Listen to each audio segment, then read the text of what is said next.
Welcome to AmateurCast, where I get you and your replays to be casted for my entertainment and hopefully to help you improve a little bit as well. I'm your host, ZookaMan, and we're going to be going into a TVZ. Without further ado, I'm going to go ahead and introduce our players. I believe this is the third TVZ that I've casted in a row now, so I've been doing a lot of the matchup, which is kind of just interesting to say the least. Anyways, we'll go ahead and introduce our players here, because that's kind of important. In the, I want to say about 1 o'clock-ish position, we have the economist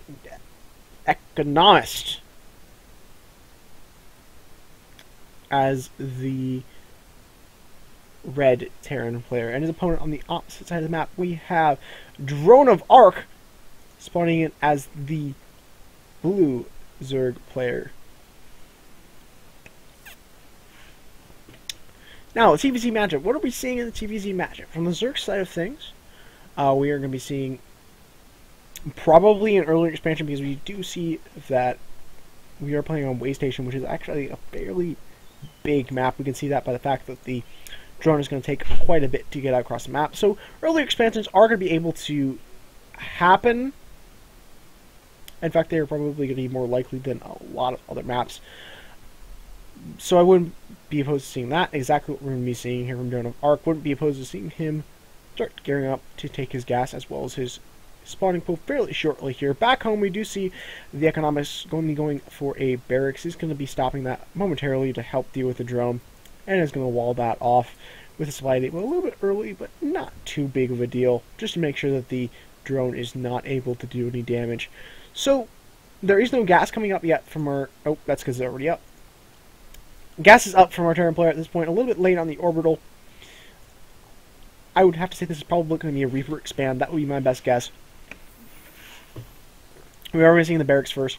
And Reaper expand is just something that's very popular in the matchup right now. It's very, very good, because not only does it get you a little bit of scouting off, it also gets you off an earlier expansion to be able to keep up with your opponent going for hatchery first, for example. That being said, we are seeing a spawning pool, gas coming up back home from DroneOfArc. Those are going to be finished up at about the same time. So we're going to be seeing metabolic boost come up a little bit later here. Not like that's too big of a deal. Wouldn't be opposed to seeing him put out a few Zerglings here just to get a little bit of map presence, be able to deny the SCV and get a few of the watchtowers up the map, or poke into the natural expansion, etc., etc., etc. So we're seeing the economist going to be skipping the Reaper altogether. He's going to be going up onto his factory tech. He's going to probably be going for Hellions off of that. And that would be my best guess, because, well, he has the barracks with the reactor up already, has a factory right there, ready to lift off when that is done, and exactly what we're going to be seeing from him. We wouldn't be opposed to seeing him take a natural expansion fairly shortly here, and he is going to be dropping it up in the main base. I would personally have preferred to see it on the low ground, because there's not really much to stop him from taking this base. There are a few Zerglings here to kind of scout off, but not really anything that can stop his base from coming up. So player back home, going to be focusing on droning up, does have his metabolic boost on the way. So not really all that behind from a Zerg's standpoint. Would be curious to see if he's going to be going into Bangling Tech, or if he's going to be going into Roche Tech. Either way, wouldn't be opposed to seeing that drop down fairly shortly here, but he is going to be taking his drones off of gas, so he's probably just going to be droning up and getting Zerglings here for a little bit. Might be seeing a quick third coming out from him as well, as a kind of a follow-up to this. A couple of Hellions are out on the field right now. I believe we're probably going to be seeing probably a 4 Hellion push out. Sometimes you will see up to 6 with a push out. It just kind of depends. I wouldn't really... Okay, yeah, it's going to be 4 Hellion push out with a couple of Hellions back up to follow it up. So probably just going to be a 6 Hellion push out. Command Center is going to be finishing up back in the main base from our Terran player, who is going to be going up onto additional factory tech. So this kind of tells me that we're probably going to be seeing a mech play going to be coming up. Maybe my best guess is there is no stim coming out on the map. We only have the one barracks out for a few Marines, but not really going to be doing anything besides early game defense. Hellions are going to run by into the main base. They're going to be able to get a little bit of damage down to the mineral line. A couple of drones are going to be rusted away. However, DroneOfArc going to be splitting up his army fairly well. And by army, I of course mean drones. Splitting up his drones fairly well so that it's going to take a lot longer for him to be able to kill all the drones. However, the buying time is usually more important when you have units in order to defend it. Is going to be able to take out pretty much all the drones in the main mineral line, as well as the queen, which is going to get quite a bit of damage done here. That is 17 workers killed. Zooms are now going to be popping up and surrounding the Hellions, so those are going to be cleaned up fairly shortly here.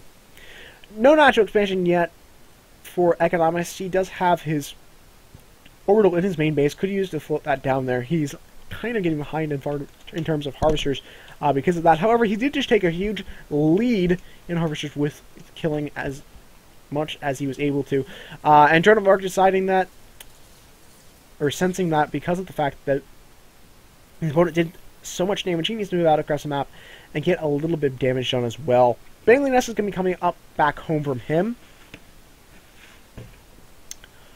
which means we might be seeing a... Ooh, bunker's going to be taken care of. So, bunker's going to be taken care of. Marines in the bunker are going to die. Sea Shanks are on the field now, though, so I don't think that this push really is going to be able to do a whole lot of damage. One mine is about to fire off here, guys. A couple, another one can be firing off as well. Meanwhile, a couple more wind mines are coming up onto the ramp, and those will pretty much be able to take care of it with minor grievances. They're coming up back home from a reserve player. Wouldn't be opposed to seeing him take a third base behind this, as he's going up onto a huge round of drones to kind of get himself back in the game. But he did get a little bit of damage done, did force a few more units out, and definitely stopped the natural from being floated down. So definitely taking a victory there. Still like to see him drop down a third base here, just because I think it's going to put him into an even better economical position over his opponent. Already ahead in the harvester count again, 49 to 37.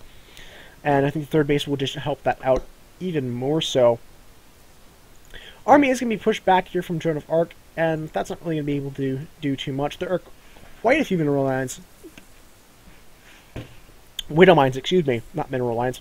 Going to be set up to help defend against anything else that sort of comes across the map. However, DroneOfArc going to be going up onto his third base here, and is probably pretty much droning up behind that.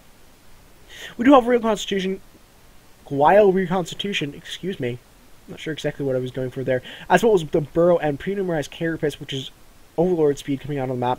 Blue Flame is going to be coming out from the Economist at this point, but not really having a whole lot in terms of Hellions / Hellbats, which is kind of weird. I'm not entirely sure why. I would love to see a couple more added on. I suppose with the Roaches you can't really get away with the Hellions, but you could still technically get away with the Hellbats against the number of Roaches that we see on the field. In fact, pretty decent against the number of Roaches that we see on the field. Now expansion is going to be taken up now. We don't have a third or fourth gases coming out, and those are going to be coming up now. While we do that, see that starport tech being researched. Probably for medevacs, that would be my best guess. Might drop down another one later for the Raven production, because that's kind of important in a mechanical army. That being said, we do have a large number of Roaches moving out across the map at this point. We already see a changeling coming up, and just confirming that that is exactly what he sees. A couple of mines are going to be sniped here, but few are going to go off onto the Roaches. Not sure exactly why he's deciding to take all of his units over there. Oh yeah, he was trying to just secure a third base. So, third base is going to be stopped from DroneOfArc, which is a huge victory as far as I'm concerned. He's up on 63 to 52 harvesters because of that, and is definitely looking good because of that. In face of Shrimpet coming up from our reserve player back home, right there, which means that we probably are missing Hive Tech being brought out here in the meantime. I don't necessarily see Infestors being used right this moment. Infestors are definitely good units in late game Zerg army versus mechanical armies. However, they aren't very good in the mid game, and they're not necessarily really worth it in the mid game, so I probably would prefer to see him go for the Hive Tech. we were seeing a little bit of a Hellion run by here. Not really anything to defend against this, because the drones are going to be... So the drones are going to be in quite a bit of danger. Queen is going to stay alive. Roaches are going to be able to come back and defend against that, but quite a few drones are going to get killed in that little engagement. I believe it was like 13, because he had 17 before, something like that. Which is going to be putting the Terran player ahead for a little bit, which is a good position to be in, especially trying to go up onto a third base. We do see that +1 on the ships and vehicles, weapons, level 1, and that's going to be finishing up a little bit here. We do have a continuous sea change production started here, and not really going for a whole lot of units besides that. Wouldn't mind seeing Hellbats mixed in here, because the AoE would be nice. He's essentially relying on a Windowmine tank army, which isn't really going to be able to do a whole lot against the army we see from his opponent. Windowmines are able to get off a few shots, however, not able to get off as much as he wants to. A couple of Windowmines are going to be up here to defend against the Roaches, but those are going to be taken care of very, very quickly. Choo-Choo coming out from a reserve player, as well as that high back home. He's going to be looking to be in a good position here, moving into this engagement. We do see a 4th and a 5th base being researched or put out from our Terran player, which is a little bit greedy at this point, but he does have the resources to be able to continue to do that, so more power to him. The Zerg player is up onto... Well, no, never mind. He's not up on 2-2 yet. He does have that tunneling clause for the Roaches, so he's able to get a little bit of scouting information. We saw him use that a little bit earlier to poke in and see if his opponent had any detection. We're going to be seeing Roaches added on, or sorry, Hydralisks going to be added onto this army, as well as a Nidus Swarm. And folks, this is not something that you see all that often in play anymore, or ever really. It's kind of curious to see exactly what he's planning on doing that with it. There isn't really a whole lot of scouting units available right now, but that can change in a second for a Zerg player. Viper's also going to be taken out at this point as well.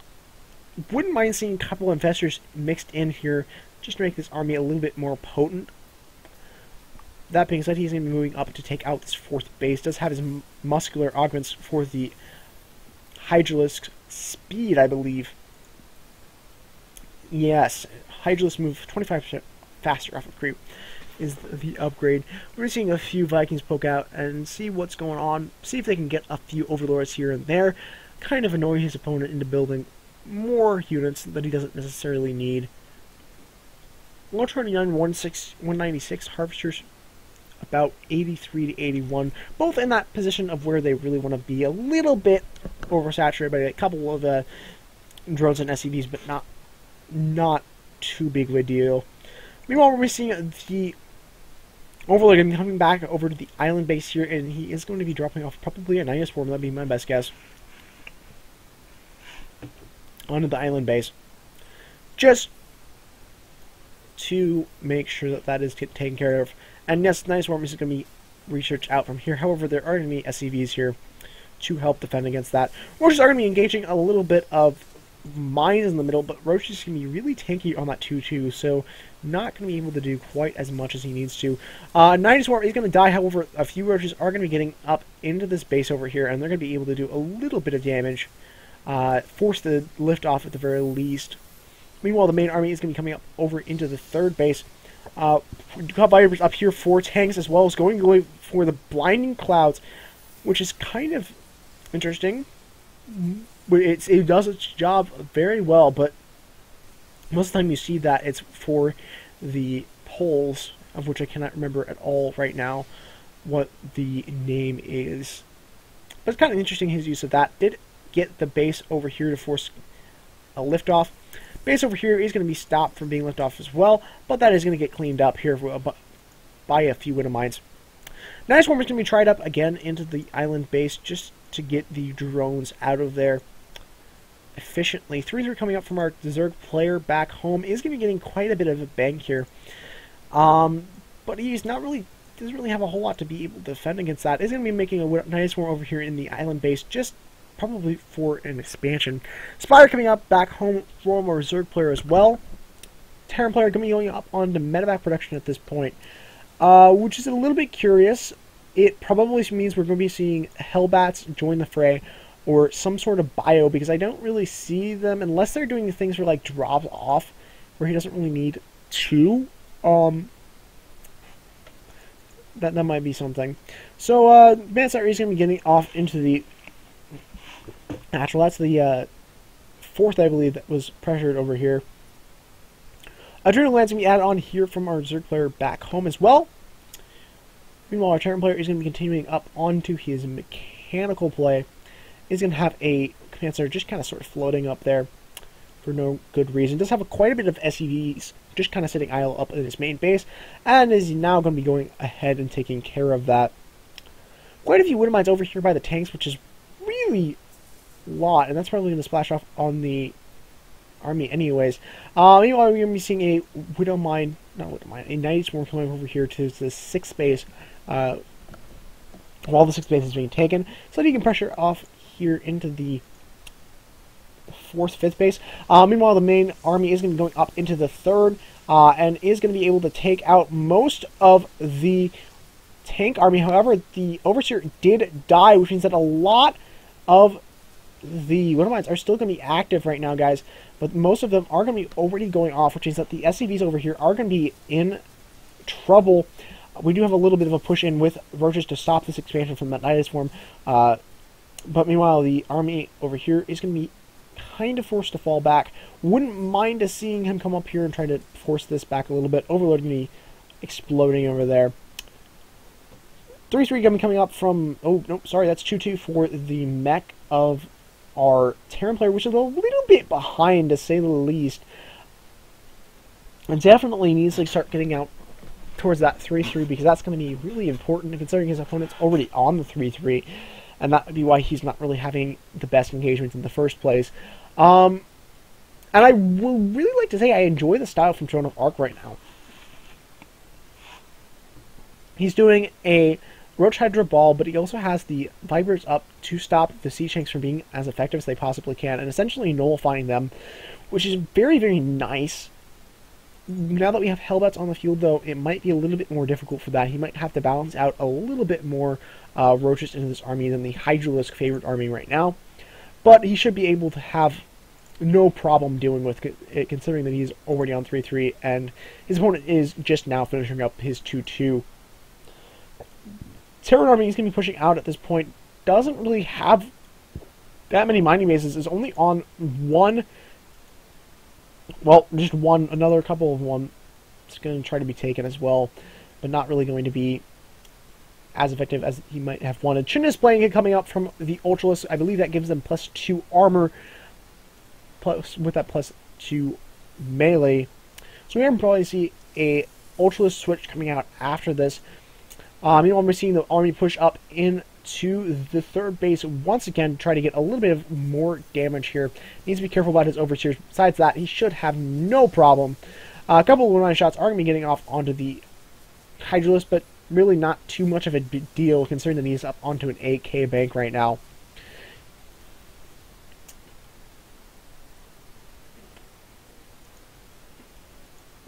Orbital Command is going to be forced into the main base. Quite a bit of starports out on the field right now for the Viking production, but Vikings really aren't what he should be building right now. A couple of them for sniping overlords is always nice. However, I don't really necessarily agree with them, considering that his opponent is going for a largely ground-based army.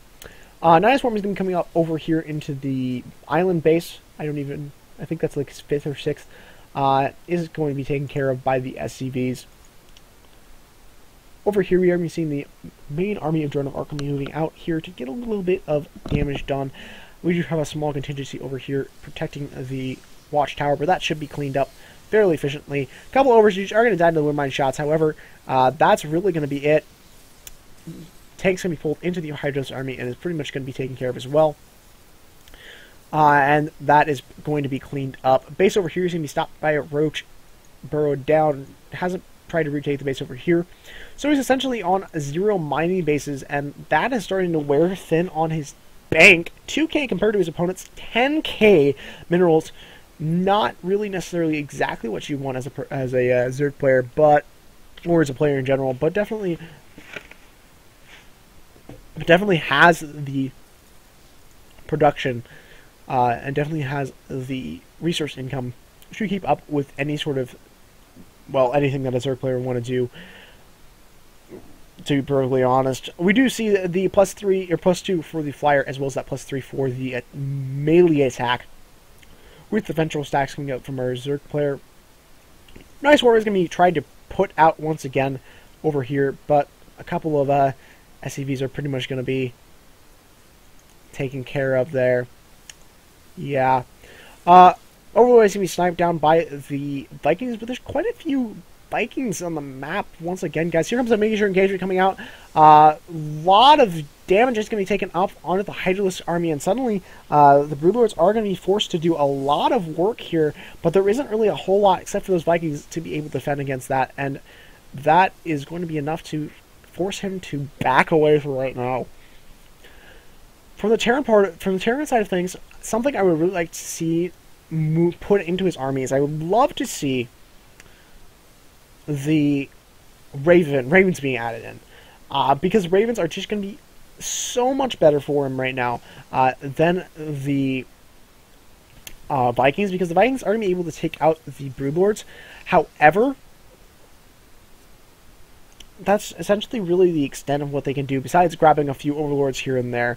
I would much rather see the Roaches, the Ravens that can get the Hunter-Seeker missiles off into the army and get all the damage done and winning in engagements, because that's probably something that will really help him out, especially if he can get a few off on the Hydralisk, maybe one or two on the Broodlords when they get clumped up together, and suddenly you're looking to be in a little bit of a better position. 3-3 finally going to be coming out for the army of our Terran player. I mean, our Zerg player has been pretty much sitting on his 3-3 for his ground units for quite a while now. Not to mention the fact that the Broodlords are going to be going up, or the air units are going to be going up onto 2. So we do have Ultra was added on as well, which is a little bit interesting. Overlord has been cleared over here. We're going to be seeing an additional base try to be taken over here. However, some merchants are going to say no bad base being taken, and then the base is going to be forced to fly away. Wow, that is a lot of Vikings on the field. Jeez Louise, that is a lot of Vikings. Lots and lots of Vikings. They're going to be able to get Overlords in pretty much one volley, but as we see our Zerg player kind of transition out of the Broodlord army, it's not really going to be quite as effective as he might have originally think. Oh, he has the Collector's Skin Ultralisk. That's freaking awesome. Anyways, I got distracted. We do have pathogen lands coming out on the map, which means that we are probably going to be seeing infestors, probably to help with the Viking production. We have a little bit of a damage from a Hellbat run by coming up over here into the base over here. I've lost complete count of what base it is. Meanwhile, we're seeing the main army coming up into the third base, try to get a little bit of damage on. However, there are a lot of siege tanks there, and he is going to be forced to fall back. Actually, over here is going to be in danger of falling, and indeed is going to be following down. Meanwhile, we do have a couple more Ultras added on. 5 more are going to be added on at this point, as well as Infestors going to be out, as well as Enduring Locusts.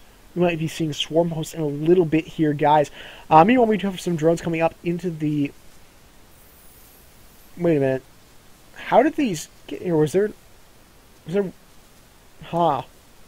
Well, we have Roaches on the island. They might have been there for a while or something. I'm not entirely sure. They're here on the island. They're going to be working that apart quite single-handedly. Wait, do Roaches even have hands? Oh, the questions I ask in life. Infestors are out on the map at this point, and the army from the Zerg player is going to be looking rather scary. However, the big thing he's going to have to worry about is the siege tanks. If he can get a couple of good... oh no, I suppose he doesn't have the Vipers anymore. I would like to see a couple of Vipers added in and just pull the siege tanks away. And start kind of whittling down his siege tank force. That would be a really brilliant plan. However, he does have a lot of units up on the map. He does have the Broodlords able to do essentially the same thing without the pull and just surround the army and try to get it down. Not to mention that we do have quite a few Ultras on the map to be able to do the same thing. We're just going to be cleaned up over here by a couple of Hellbats. Meanwhile, we see our Zerg player grabbing an additional couple of bases to be prepared for the aftermath of this battle. He's a little bit low on his supply. I'm not sure exactly what that is. Maybe he's saving that for drones? No, he's saving that for, like, an Ultras. So that's what we're going to be seeing. Terran player is going to be going up on additional factories at this point. Not really going to be doing too much with that. Investor's going to be taking a few bad shots here. Vikings are going to be caught. Going to catch off the Brood Lords a little bit here in the middle and get a little bit of damage done. There's going to be a Falcon Growth coming off onto the Vikings, however, and that's going to kind of force them to stay in place long enough for them to be able to really just be killed. And those are going to be cleaned up fairly easily. Zerg player is going to be moving into the base over here, and it's going to be wrecking all of the siege tanks with his Ultralisks. Getting a lot of damage done here. And really going to be cleaning up the mining base that we have over here fairly efficiently. Wouldn't mind seeing a couple more Ultras, and yep, we're going to be seeing Ultras added onto this army as well. I would also like to see a little bit less of the Hydralisk, because we're going to be seeing the large number of Hellbats on the field. I think a heavier Hydralisk, or heavier Roach composition is going to work perfectly fine. I don't mind having the Ultras. In fact, I like the Ultras in the army, but definitely needs to transition a little bit away from the large number of Hydralisks, because there are the Hellbats on the field, which are going to be able to get a lot of AoE done. There's going to be a little bit of an engagement coming out in the middle of the map here. A couple of Ultras are going to be able to get a lot of damage done here while the army finds their way down to them. Meanwhile, we do have a 90 Swarm coming up into the island base, but I think that's going to be taken care of. Yeah, it looks like it's going to be taken care of. Meanwhile, the Zerg player is going to be coming up down here and getting his Watchtower. We do have that +3 flyer going to be finishing up right about now, and lots of Ultras going to be out on the way. Meanwhile, Zerg player is going to be focusing on trying to get the mining bases taken care of for our Terran player, and that's definitely a good strategy from him, with the Terran player dropping down for a minute there below 100 supply. Definitely in favor of our Zerg player. 193 to 113 supply at this point in the game, guys. And if you look at the mini-map, you'll see lots and lots of bases from our Zerg player, and not really a whole lot from the Terran player at this point. And the one really mining base he has is the island base that keeps getting assaulted constantly by the Nidus Worms. We are seeing the Zerg player moving up here again just to get a little bit more damage. It's going to be coming off into the island here once that pops up to get a little bit of damage done. There are Hellbats here, which are going to pretty much toast most of the Zerglings. However, the Hydros and Roaches coming out should be enough to be able to deal with that. We have a little bit of an aggression coming up here from the Vikings. Once again, a large number of Vikings, which I don't necessarily agree with. They're not exactly the best unit for him. I would actually much prefer Ravens to the Vikings. Definitely going to be getting a lot of DPS off of the hatchery, however, and is going to be able to snipe it, so more power to him. But there are quite a bit of Ultras here. Going to be forcing the lift off, and a few of them are going to die to the Hydros as well. We're going to be seeing a switch up in the Mutalistic production at this point, which I definitely do disagree with, considering that there are a large number of Vikings on the field. I don't like the fact that Vikings are in the field right now, because they don't really have much of a use, except running around and grabbing Overlords here and there, which isn't really a big deal. I much would prefer to see him do something else, but now that the Mules are on the map, more power to him with those Vikings. We do have that +2 Carapace for the flyer units coming out from our Reserve player at this point. Our Terran player getting a little bit starved in the mineral department, or just really in the resource department, and that is a lot of Hellbats. Holy, 2 pages of Hellbats. Mules are going to be able to grab an orbital command fairly easily here, or at the very least force it into red, where it will have to be. Oh, might get it. Oh, nope, looks like that's going to get away, all fine and dandy. Meanwhile, the Terran player going to be pretty much face-palming as he realizes oh, yeah, anti-air. Yeah. We've all been there, folks. When the Mutalisk switch comes out and you're like, oh, hey, I need anti-air. Mutalisk army ravaging up into the main base, going to be pretty much taking out all the Vikings. So the Vikings will be essentially nullified. Meanwhile, we do have a little bit of a move in here with the army to try and break this base once again. It's not really even mining, but it's not too big of a deal. Large spread out coming off. A lot of wind mines going to be popping off onto the Zerg army, and suddenly the Zerg army, not necessarily doing so well against the large number of Hellbats, is going to be able to pull through here, but I think that the Terran player is going to be able to defend at least this push for right now. However, keep in mind, folks, that the Mutalisks have been in the main base doing pressure this entire engagement. So, definitely not a bad fight. Definitely could have been a little bit better. I do like that he's going to be continuing up onto his Ultralisk production. Once again, I would like to see him positioned a little bit away from the Hydralisk, because for one, Hydralisks are so squishy that the Wind Mines are able to do a lot of damage to them. And two, Hellbats are just going to be able to tear through them, as we saw in that engagement. The Hellbats and the Wind Mines were able to do so much damage to the Hydralisks that it was able to pretty much melt away a large majority of the Zerg army. That being said, the Zerg army was able to kind of, in a sense, take advantage of the engagement. So I guess it didn't really turn out all that bad for him. Terran player, he's barely starved for gas at this point, but it's okay, because he can transition into Marines. No, he can't, actually. That's a complete joke. Don't take that for serious. Wind Mines are going to be coming out over towards the space to get a little bit of pressure done, and they might be able to get quite a few drone kills. That's actually a fully mining base, so... Okay. That's a new one. He's going to be evacuating all of his drones into the Nidus Swarm. Well, it works. It works. Terran player going to be going up onto his gases at this point, because I don't believe he has any gas production right now. Nope, he has 0 gas production, which means he can't produce any of the units in his army right now, which is a little bit of an unfortunate position to be in. Terran player is coming up over here to kind of clear away the obstructions coming out over here, as well as that Nidus Worm. Meanwhile, the Zerg player is going to be moving in with his main army into the base over here. And Mutalisks are going to be coming out on the map to follow up.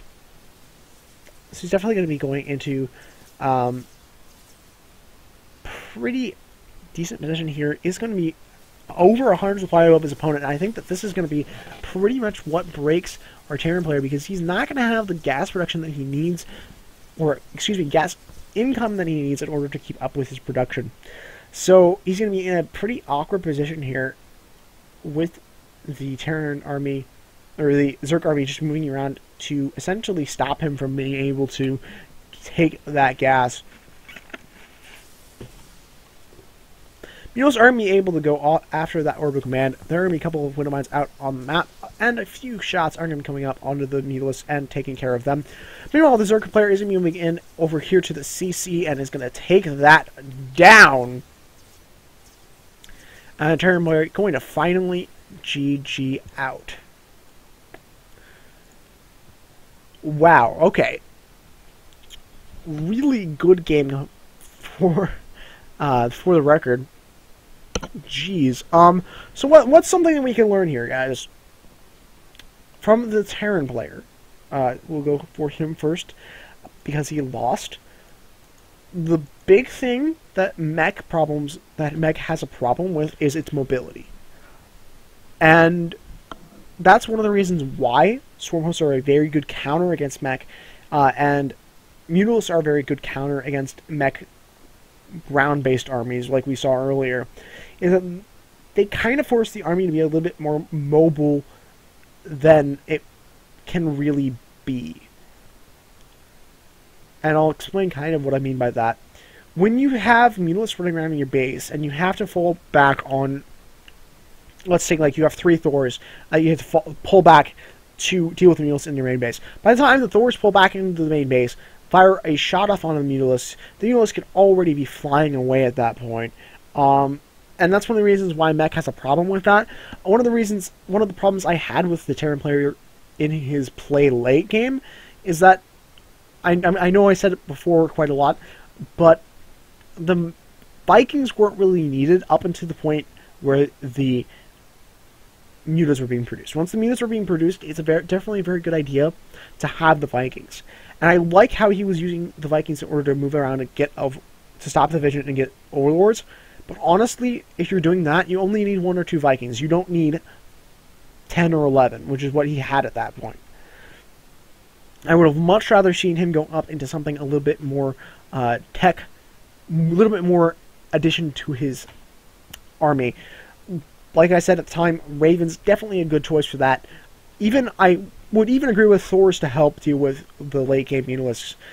But either way, definitely would have preferred that. From the Zerg player side of the field, I like a lot of things about his play. I'm going to start with those things. I like how he was expanding really well. He's doing a lot of good jobs with that. He was able to, in the late game, start starving his opponent off. And in a lot of the game, he was doing that, actually. Starving his opponent off, keeping him onto a certain amount of bases, constantly pressuring. I love the Night is Warm play. It is something you don't really see too often. It can be used really well. People just don't use it to its full potential. But definitely from him, I think that one of the biggest problems that he has, like any Zerg does have, is keeping the bank down. We saw him when he was up onto 6-7 bases, he was starting to get up to 10k resources. And towards the late game, he started getting a little bit better as that, because he was moving out across the map, doing a little bit of pressure here, a little bit of pressure there. And as his units died, he kept remacroing. But definitely, one of the biggest things that the Zerg player has to do, and it's one of the things that the Zerg player has to pay more attention to than the other races, because it's a little bit more difficult for a Zerg player to be able to produce consistently to a certain extent. Because a Protoss player or a Terran player can produce units consistently throughout the game, and the Zerg player has to have the larva in order to do so, which means that sometimes when you're low on larva, or you have a lot of bases and you're incoming a lot of units, or you're incoming a lot of resources, it's a little bit more difficult in order to get out the units. But definitely something that you need to work on. Macro hatches are definitely a good idea, but I'm sure that you've heard about those before as you are in Diamond League. That's just something that you need to really work on. Alright folks, going to be really quickly bringing this back up once again, as I'm trying to remind myself as much as I'm reminding you guys. So the last couple of casts I have at the very end of the cast, let you guys know about the tournament that I am planning on bringing up. It's essentially going to be a all-league tournament that is going on the weekend of June 28th. If you are interested in that, you can either email me with questions, or you can sign up at my email down below as well. Feel free to ask questions and stuff if you want to play. All you need is your race, league, and the name of the character or the account that you're going to be using. Besides that, I think that's it for things you guys need to know. So, this has been ZookaMan, and we'll see you on the next cast.